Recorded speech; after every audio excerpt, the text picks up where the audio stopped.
The morning sun cast long shadows across the sanctuary of Willowbrook Springs Community Church as Pastor Jonathan Michael Hartwell surveyed the renovation work that would finally modernize their beloved but aging building.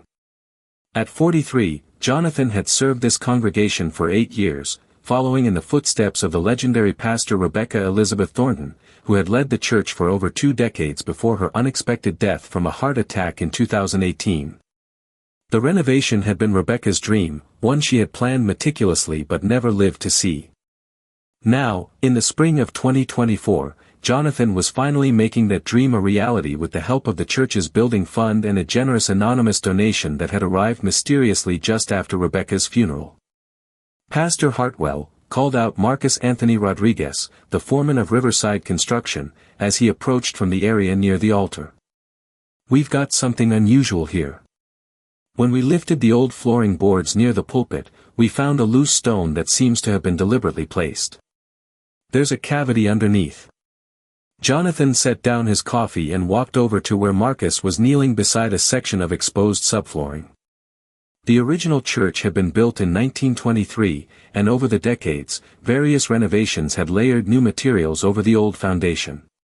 What they had discovered was a carefully concealed hiding place beneath a cornerstone that had been hollowed out. "It looks like someone went to great lengths to hide something here," Marcus continued, shining his flashlight into the small chamber. "There's what appears to be a wrapped package inside. It's been protected from moisture, but it's definitely been there for a while." Jonathan's heart began to race as he peered into the cavity. The package was wrapped in oiled cloth and sealed with what looked like church wax, the same kind used for baptismal ceremonies. Someone had taken great care to preserve whatever was inside. "Should we extract it?" Marcus asked, noting the intensity in the pastor's expression. "Yes, but carefully," Jonathan replied, his mind spinning with possibilities. "This is still sacred ground, and whatever someone felt compelled to hide here must have been important to them." Marcus gently lifted the package from its resting place. It was heavier than expected, roughly the size of a large book, and through the cloth wrapping, they could feel the distinct outline of a leather-bound volume. Jonathan carried the package to his office, his hands trembling slightly. He had heard stories throughout his tenure about Rebecca Thornton's mysterious final months, how she had seemed burdened by something she couldn't share, how she had spent countless hours alone in the church, often late into the night. Members of the congregation had whispered about her sudden change in demeanor, the way she had started preaching with an urgency that bordered on desperation. Sitting at his desk, Jonathan carefully unwrapped the oiled cloth. Inside was a leather-bound journal with "Private Reflections," RET, embossed in gold letters on the cover. Rebecca Elizabeth Thornton's initials.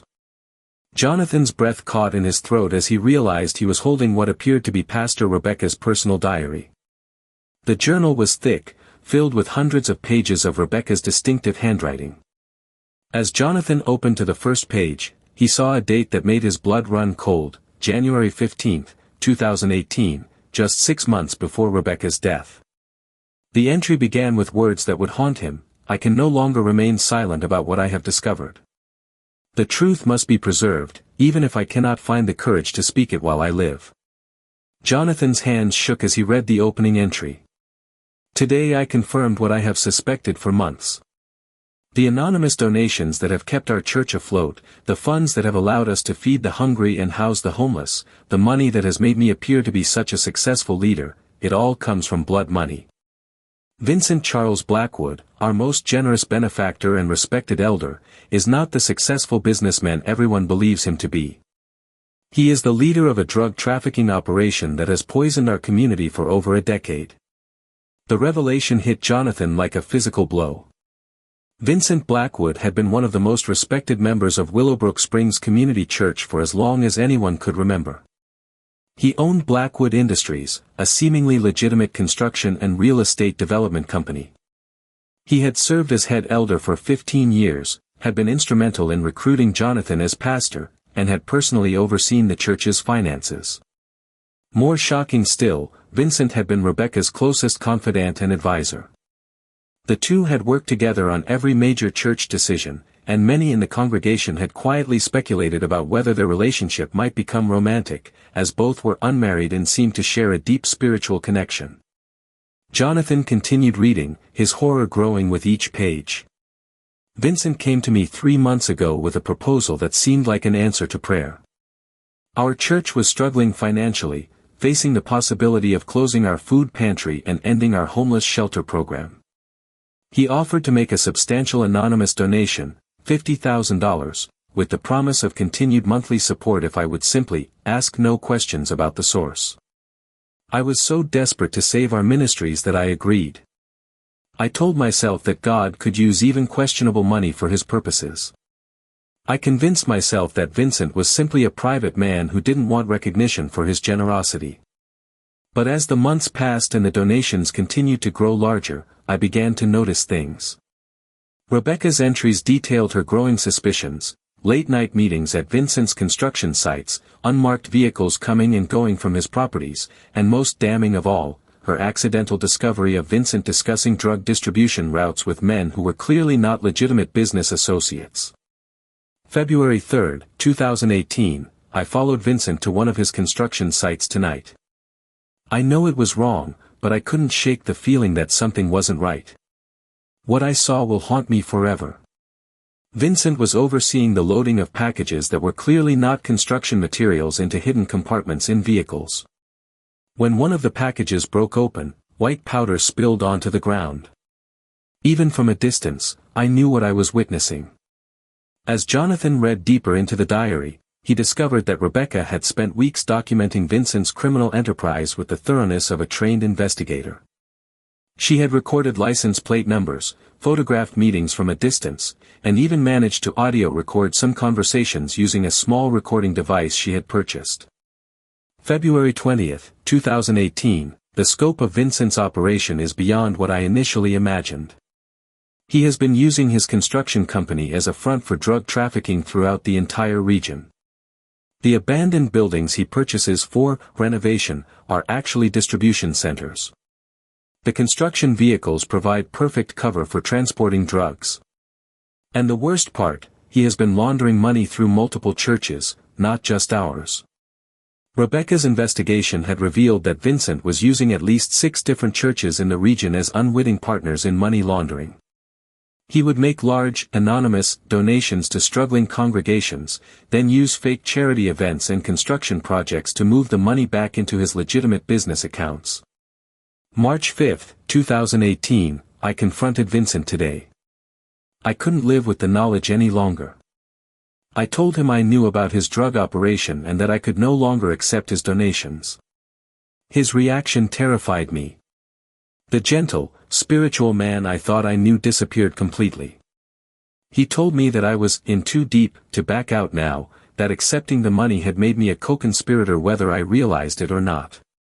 He said that if I tried to expose him, he would make sure the authorities knew that Pastor Rebecca Thornton had willingly accepted drug money to fund her church operations. He had documentation showing all the donations, and he said no one would believe that I had been ignorant of the source.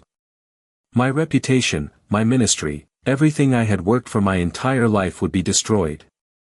Jonathan felt sick as he realized the impossible position Rebecca had found herself in. She had accepted the donations with pure intentions, genuinely believing she was helping to fund vital ministries. But Vincent had carefully crafted a situation where her very acceptance of the money had trapped her in his web of criminality. The diary entries from March and April 2018 painted a picture of a woman tormented by guilt and fear. Rebecca described sleepless nights, panic attacks during sermons, and the crushing weight of keeping such a devastating secret from her congregation. March 18, 2018, Vincent has made his expectations clear. I am to continue accepting his donations and asking no questions. In return, he will ensure that our church ministries continue to thrive. If I refuse or attempt to expose him, he will not only destroy my reputation but will also ensure that our church loses its nonprofit status and faces criminal investigation for money laundering.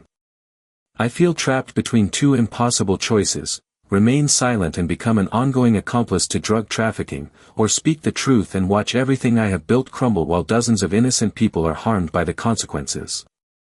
How can I choose between my integrity and the welfare of my congregation?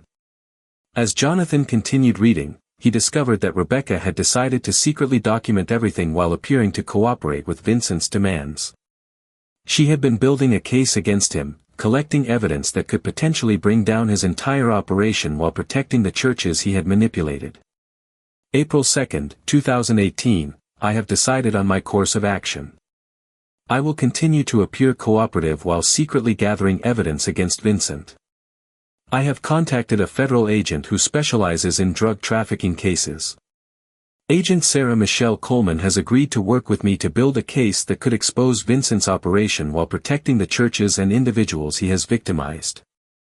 The plan is complex and dangerous. I must continue accepting Vincent's donations while secretly documenting how the money laundering operation works. Agent Coleman has provided me with sophisticated recording equipment and has taught me how to gather evidence without arousing suspicion.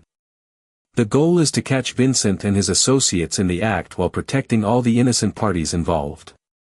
Jonathan's admiration for Rebecca's courage was mixed with growing concern about what had ultimately happened to her. The entries from late April and May 2018 showed increasing paranoia and fear.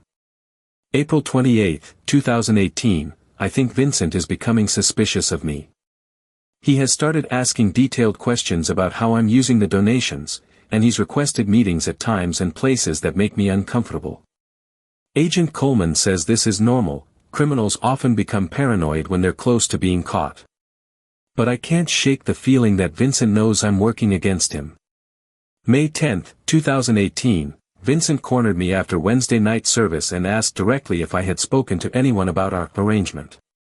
I lied and told him no, but I could see in his eyes that he didn't believe me. He reminded me that I had too much to lose to betray his trust. The threat was clear, even though he spoke in his usual calm, gentle tone. The final entries in Rebecca's diary were the most chilling.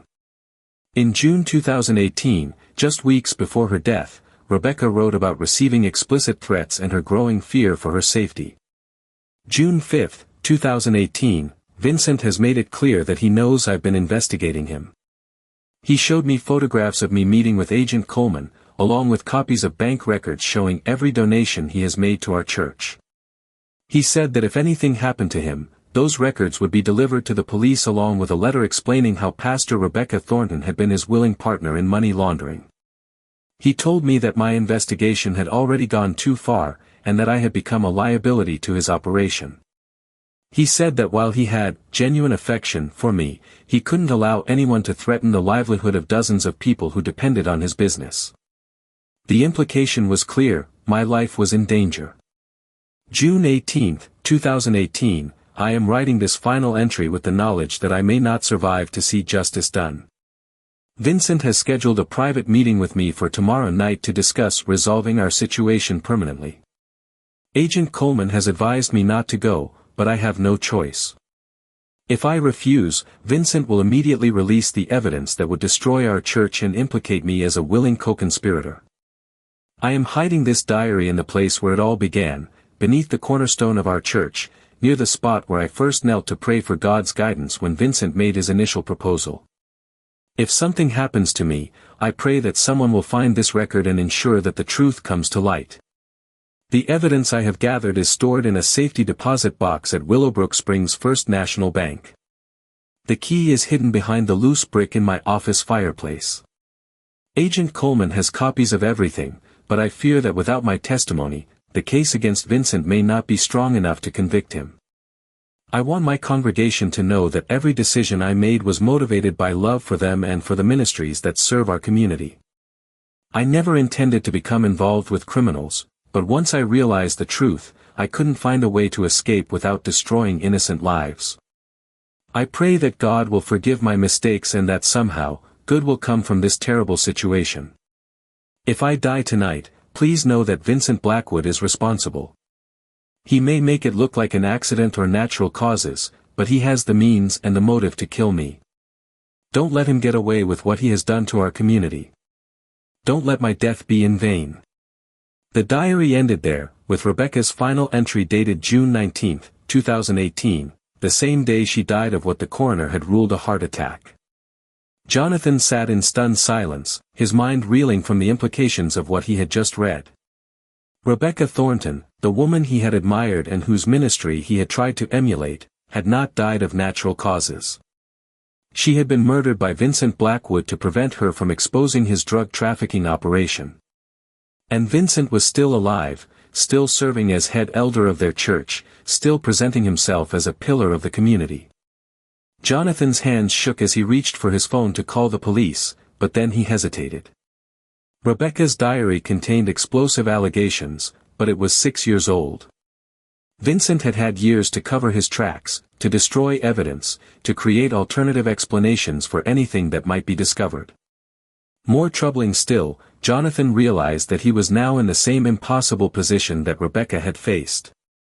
If he went to the police with Rebecca's diary, Vincent could claim that Jonathan was trying to frame him to cover up his own involvement in money laundering. After all, Jonathan had accepted donations from Vincent for years, never questioning their source. The anonymous donation that had funded the current renovation project, Jonathan suddenly realized it had almost certainly come from Vincent. The timing, the amount, the insistence on anonymity, it all fit the pattern Rebecca had described. Jonathan had been unknowingly perpetuating the same money laundering scheme that had cost Rebecca her life. As Jonathan sat in his office, grappling with the magnitude of what he had discovered, he heard footsteps approaching down the hallway. A gentle knock on his door was followed by a familiar voice, "Jonathan? Are you in there? I wanted to check on the renovation progress." It was Vincent Blackwood.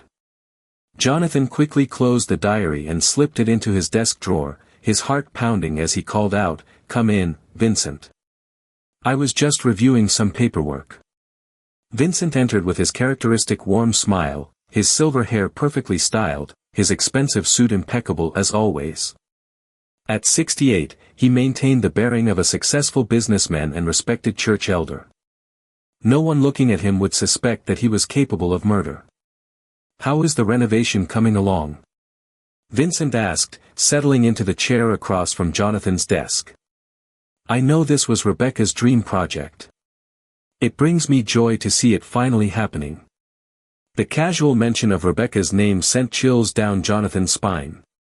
Vincent spoke of her with apparent fondness, as if he genuinely mourned her death rather than having orchestrated it.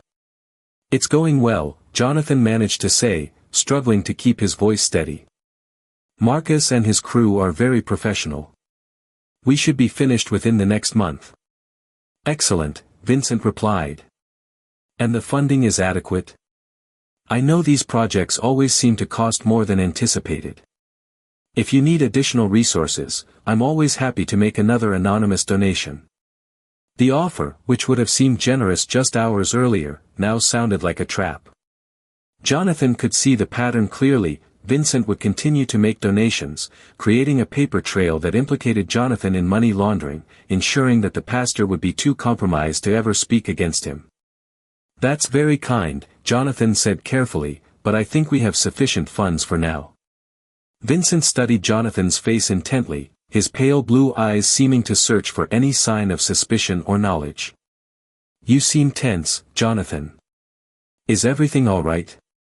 Sometimes these renovation projects can be stressful, especially when workers start digging around in old buildings. You never know what they might find. The comment was clearly a veiled reference to the possibility of discovering something hidden in the church structure.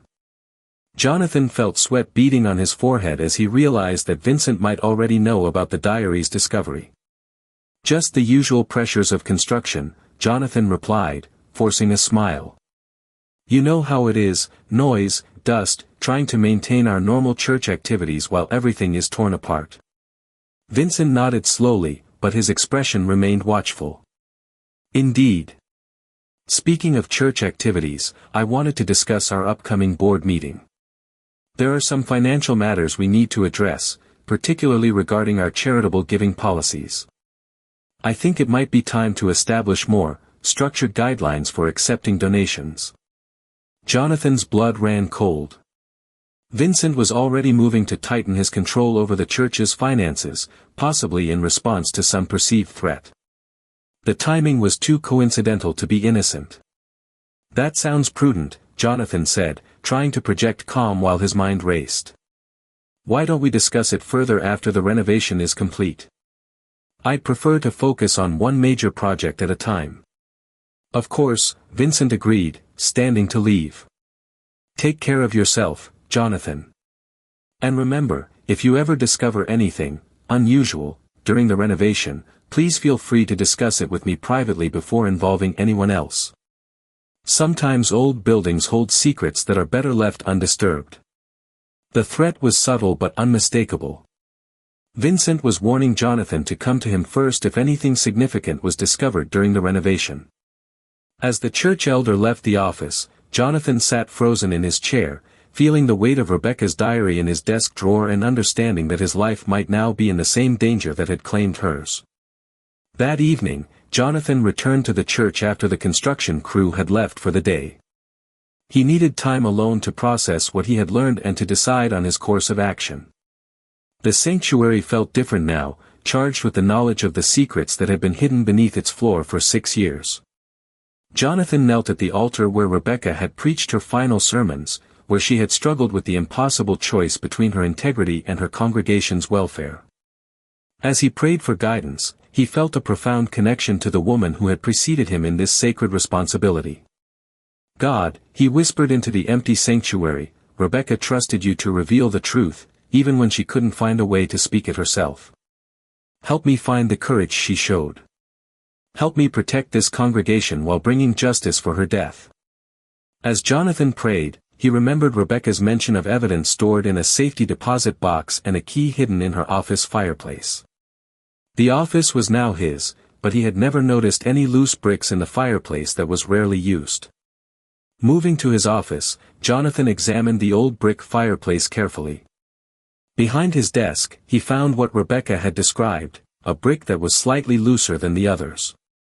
Behind it was a small metal box containing a safety deposit box key and a note in Rebecca's handwriting, "Willowbrook Springs First National, Box 247.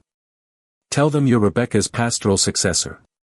Jonathan stared at the key, understanding that it represented both hope and danger. The evidence Rebecca had gathered could potentially bring down Vincent's operation and provide justice for her murder. But accessing that evidence would also put Jonathan in immediate peril, as Vincent would certainly learn of any attempt to open Rebecca's safety deposit box. The next morning, Jonathan made a decision that would change everything. Instead of going directly to the police or the bank, he called the number Rebecca had written for Agent Sarah Coleman. To his amazement, the FBI agent was still active and remembered Rebecca's case clearly. "Pastor Hartwell," Agent Coleman said when Jonathan explained who he was and why he was calling, "I've been waiting 6 years for this call. Rebecca Thornton was one of the bravest people I ever worked with, and I knew she would find a way to ensure the truth came out." Jonathan arranged to meet Agent Coleman at a coffee shop in the neighboring town of Cedar Ridge, ensuring that their meeting wouldn't be observed by anyone from Willowbrook Springs. When he arrived, he immediately recognized the agent from Rebecca's descriptions, a woman in her 50s with graying hair and intelligent eyes that missed nothing. "Rebecca wrote about you extensively in her diary," Jonathan told Agent Coleman as they sat in a corner booth away from other customers. "She trusted you completely, and she documented everything according to your instructions." Agent Coleman's expression was grave as she listened to Jonathan's account of finding the diary and reading its contents. "I feared something like this would happen," she said. "Rebecca stopped responding to my contacts in June 2018, and when I heard about her heart attack, I suspected the worst. But without her testimony and without access to the evidence she had gathered, I couldn't build a case against Vincent Blackwood." "The evidence is still there," Jonathan said, showing her the safety deposit box key. "Rebecca left detailed instructions about how to access it." "That changes everything," Agent Coleman replied. "But we need to be extremely careful about how we proceed.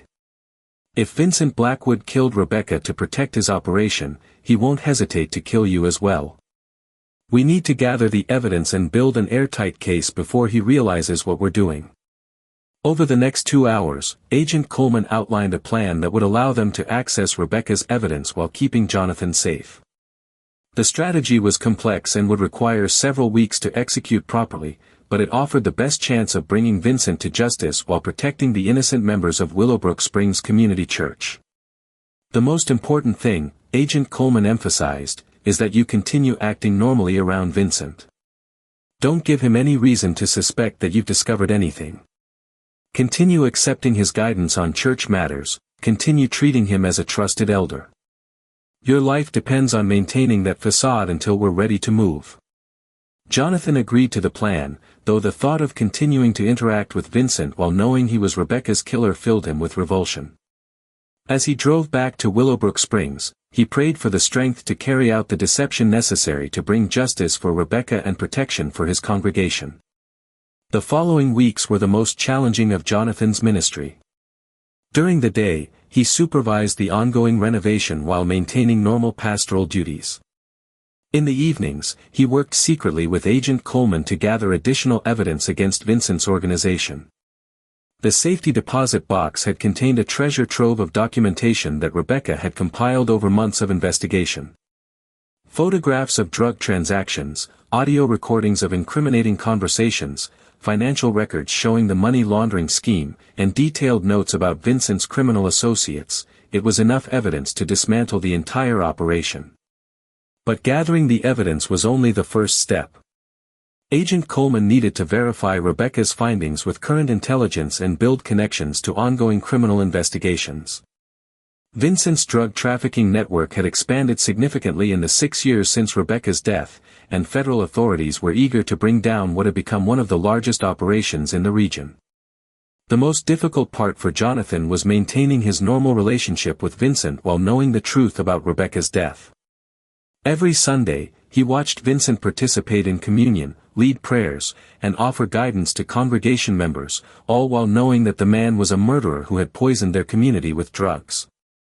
During one particularly challenging conversation, Vincent approached Jonathan with concerns about the renovation project. "I've been thinking about the structural work you're doing," Vincent said as they stood in the partially renovated sanctuary. "When you lifted the old flooring near the altar, did the workers find anything unusual? Sometimes old buildings contain artifacts or documents that previous generations left behind." Jonathan's heart raced, but he managed to maintain a calm demeanor. "Just the usual things you'd expect, old newspapers, some coins that had fallen through the floorboards over the years. Nothing particularly significant." Vincent studied Jonathan's face intently. "That's good to hear. Sometimes people in previous generations hid things for reasons that seemed important at the time but could cause unnecessary complications if discovered today. It's better when the past stays buried." The comment was clearly a warning, and Jonathan understood that Vincent was fishing for information about what had been found beneath the church floor. The fact that Vincent was asking such specific questions suggested that he might know about Rebecca's hidden diary, or at least suspected that she had left behind evidence of his crimes. That evening, Jonathan called Agent Coleman to report the conversation. "He's definitely suspicious," the agent confirmed. "We need to accelerate our timeline. Can you arrange for Vincent to be away from the church this Sunday? We need to conduct a thorough search of his office and any other areas where he might have stored evidence or weapons." Jonathan arranged for Vincent to visit a sister church in a neighboring town the following Sunday, claiming that they needed his expertise in planning their own renovation project. With Vincent safely away, Agent Coleman and her team conducted a covert search of the church offices. What they found confirmed their worst fears about Vincent's criminal activities.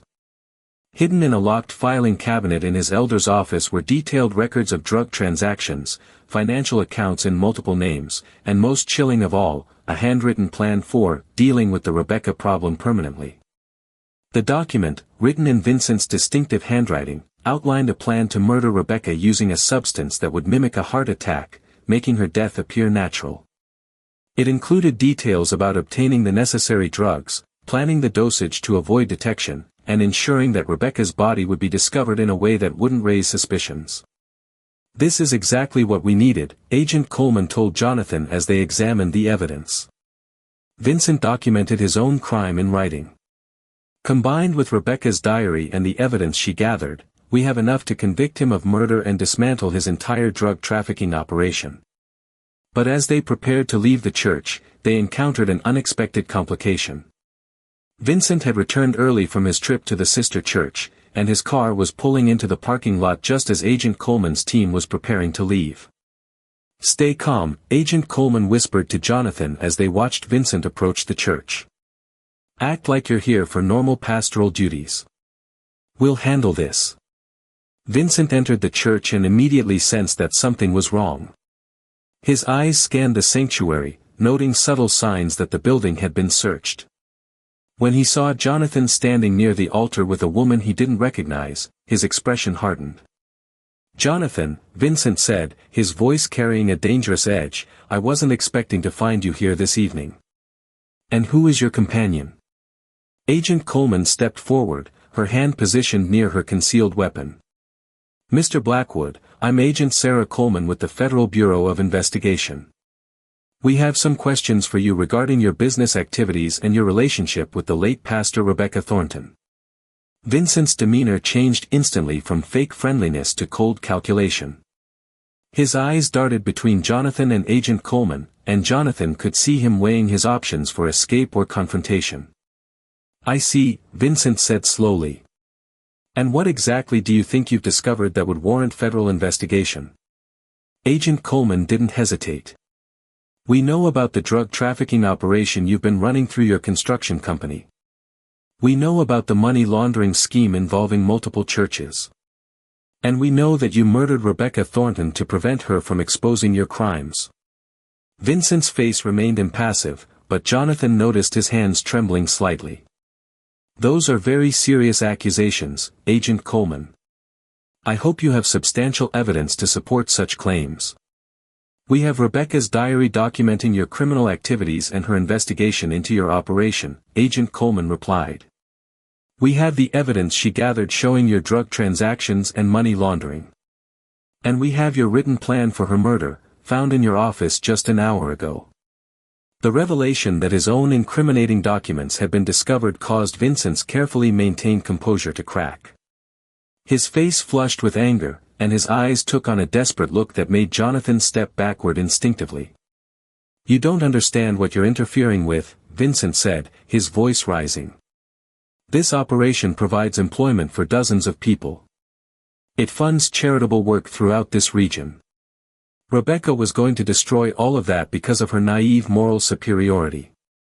Rebecca was going to expose a criminal enterprise that has poisoned this community with drugs," Jonathan said, finding his voice despite his fear. "She was trying to protect the innocent people you've been exploiting." Vincent turned his full attention to Jonathan, and the hatred in his eyes was terrifying. "You sanctimonious fool.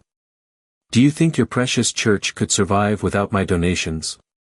Do you think your feeding programs and homeless shelter could continue without the funding I provide? Rebecca was going to destroy everything for the sake of her pristine conscience." Agent Coleman had heard enough. She signaled to her backup team, who emerged from their concealed positions around the church. "Vincent Blackwood, you're under arrest for the murder of Rebecca Thornton and for operating a criminal drug trafficking organization." Vincent made one last desperate attempt to escape, lunging toward a side exit of the church. But Agent Coleman's team was prepared for such a move, and he was quickly subdued and handcuffed. As Vincent was led away, he shouted back at Jonathan, "You have no idea what you've unleashed. When my funding disappears, when the charitable programs collapse, when people in this community start going hungry because there's no money to help them, remember that you chose moral purity over practical compassion." Jonathan watched Vincent being placed in a federal vehicle, feeling a complex mixture of relief, vindication for Rebecca, and uncertainty about the future. Agent Coleman approached him as the arrest team prepared to leave. "You did the right thing, Pastor Hartwell," she said. "Rebecca would be proud of the courage you showed in bringing her killer to justice." "What happens now?" Jonathan asked. Vincent was right about one thing: this church has been dependent on his donations for years. How do we continue our ministries without that funding? Agent Coleman smiled. That's something Rebecca anticipated. According to her evidence files, Vincent's drug money was never the only source of funding for regional charitable work. There are legitimate donors who were being overshadowed by his large contributions. More importantly, there are federal and state programs that can help churches like yours transition away from criminal funding sources. Over the following months, as Vincent Blackwood's trial proceeded and his drug trafficking network was dismantled, Willowbrook Springs Community Church underwent a profound transformation. The revelation of Vincent's crimes initially shocked the congregation, but it also brought a sense of liberation from the corruption that had unknowingly tainted their ministries. Jonathan used Rebecca's diary as the foundation for a series of sermons about moral courage, the importance of transparency in church leadership, and the danger of accepting help without asking difficult questions about its source. The congregation responded with remarkable resilience, coming together to find new funding sources for their charitable programs and to rebuild their church on a foundation of integrity. The renovation project was completed using legitimate funds raised through a community-wide effort that brought together members of multiple churches and civic organizations. The new sanctuary was dedicated as a memorial to Rebecca Thornton, with a plaque recognizing her courage in standing against corruption and her ultimate sacrifice for the truth. Most significantly, the discovery of Rebecca's diary led to a broader federal investigation that exposed corruption in multiple churches throughout the region. Several other pastors came forward with their own suspicions about questionable donations, leading to the dismantling of an extensive network of money laundering operations that had exploited religious organizations for years. Vincent Blackwood was convicted of first-degree murder in Rebecca's death and received a life sentence without the possibility of parole. The evidence Rebecca had gathered was instrumental in securing additional convictions against his criminal associates, effectively ending a drug trafficking operation that had plagued the region for over a decade. For Jonathan, the experience of uncovering Rebecca's diary and bringing her killer to justice became a defining moment of his ministry. He often reflected on the courage Rebecca had shown in her final months, choosing to gather evidence against her killer even knowing that it might cost her life. During the dedication ceremony for the renovated sanctuary, Jonathan delivered a sermon that would be remembered throughout Willowbrook Springs for years to come. Rebecca Thornton's diary teaches us that sometimes the greatest act of faith is not accepting easy answers or convenient solutions. She could have remained silent about Vincent's crimes, could have continued accepting his donations while closing her eyes to their source. Instead, she chose the difficult path of seeking truth and justice, even knowing it would cost her everything. We honor Rebecca's memory not by mourning her death, but by living with the same courage she showed. We commit ourselves to transparency, to asking difficult questions, and to never again allowing our desperation for resources to blind us to the source of those resources. As Jonathan spoke, he held Rebecca's diary, which had been preserved as a permanent reminder of her sacrifice. The congregation listened in respectful silence, understanding that they were hearing the story of a modern martyr who had died protecting the integrity of their faith community. In the months that followed, Willowbrook Springs Community Church became known throughout the region as an example of how a religious community could recover from corruption and rebuild on a foundation of truth and integrity. Pastors from other churches visited to learn from their experience, and Jonathan frequently spoke at conferences about the importance of financial transparency in religious organizations. The anonymous donation that had funded the renovation was eventually traced to a legitimate source, a wealthy businessman from a neighboring state who had been inspired by stories of the church's charitable work. When he learned about the investigation that had uncovered Vincent's crimes, he expressed gratitude that his donation had helped reveal the truth rather than perpetuate corruption. Perhaps most importantly, the discovery of Rebecca's diary brought closure to the many people who had loved and respected her. Her death was no longer a mysterious tragedy but a sacrifice made in service of truth and justice. A memorial garden was planted in the church courtyard, featuring flowers that Rebecca had loved and a bench where visitors could sit and reflect on her legacy of courage. As the first anniversary of discovering the diary approached, Jonathan often found himself returning to the spot where it had been hidden. The cornerstone had been restored during the renovation, but a small plaque now marked the location where Rebecca had entrusted her final testimony to God's providence. Standing in that sacred spot, Jonathan would pray for continued wisdom and courage to lead his congregation with the same integrity that Rebecca had shown. He understood that her diary had been more than just evidence of a crime. It had been a final sermon about the cost of moral courage and the ultimate triumph of truth over deception. The story of Rebecca Thornton's diary spread far beyond Willowbrook Springs, inspiring other victims of corruption to find their voices and encouraging religious leaders throughout the country to examine their own financial practices more carefully. Her legacy became a powerful reminder that sometimes the most profound acts of faith happen not in public sermons or visible ministries, but in the quiet courage to stand for truth when everything else seems lost. On quiet Sunday mornings, as Jonathan prepared for worship in the renovated sanctuary that Rebecca had dreamed of but never lived to see, he often reflected on the mysterious ways that God's justice unfolds. Rebecca's diary had remained hidden for 6 years, waiting for exactly the right moment to be discovered by exactly the right person who would have the courage to act on its revelations. The renovation that had revealed the diary was completed, but Jonathan understood that the real renovation had been spiritual, the restoration of a church community's integrity and the vindication of a woman who had given her life to protect that integrity.